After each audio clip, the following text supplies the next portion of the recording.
के दामन में एक छोटा सा गांव आबाद था। गांव के किनारे एक पुरानी नदी बहती थी जिसके बारे में तरह तरह की कहानियां सुनने को मिलते। कुछ लोग कहते थे कि नदी में जिन बसता है, कुछ का कहना था कि वो सिर्फ गांव के बड़ों की घड़ी हुई बातें हैं ताकि बच्चे शाम के बाद नदी के करीब ना जाएं। इसी गांव में आयशा नाम की एक लड़की रहती थी। आयशा निडर, जरी और ख्वाबों से भरी हुई थी।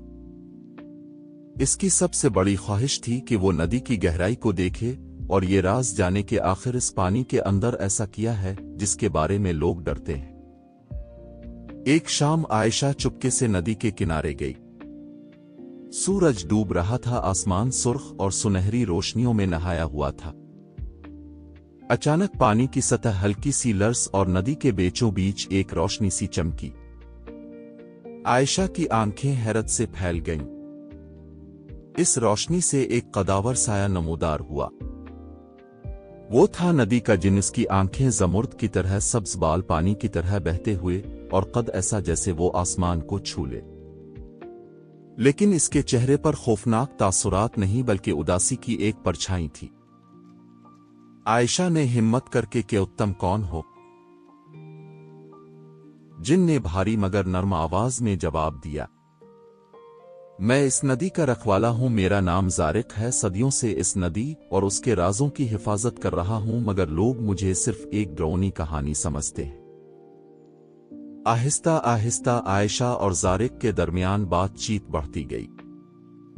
आयशा को मालूम हुआ कि ये जिन बुरा नहीं बल्कि नेक है।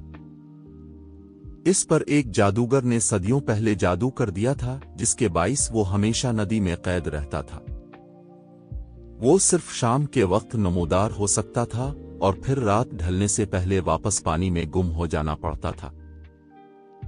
आयशा ने अज़्म किया कि वो इसके जादू को तोड़ेगी और ज़ारिक को आज़ाद करेगी। ज़ारिक ने बताया कि इस जादू को तोड़ने के लिए 3 आजमाइशों से गुजरना होगा। एक, अंधेरों के गार से वो चिराग लाना जिसमें रोशनी और अंधेरा दोनों कैद हैं। 2, पहाड़ की चोटी पर रखा गया वो आईना ढूंढना जो इंसान के दिल का असल अक्स दिखाता है। 3, और आखिर में वक्त का दरवाजा खोलकर सच्चाई का वादा करना। आयशा ने हिम्मत की और एक एक करके ये सब मराहिल तय किए।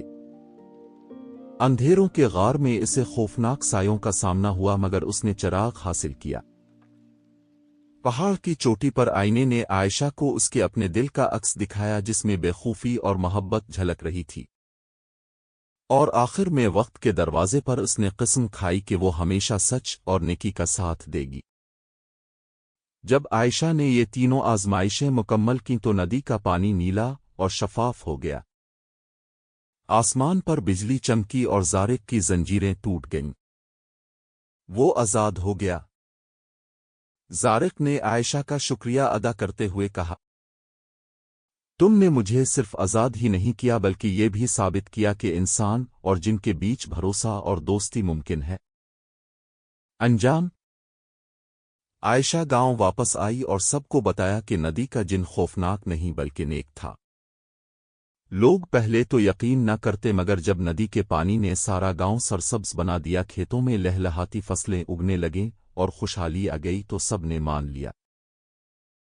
इस दिन के बाद आयशा को गांव वाले नदी की बेटी कहने लगे और ज़ारिक वक्तन फवक्तन नदी से नमूदार होकर गांव वालों की मदद करता।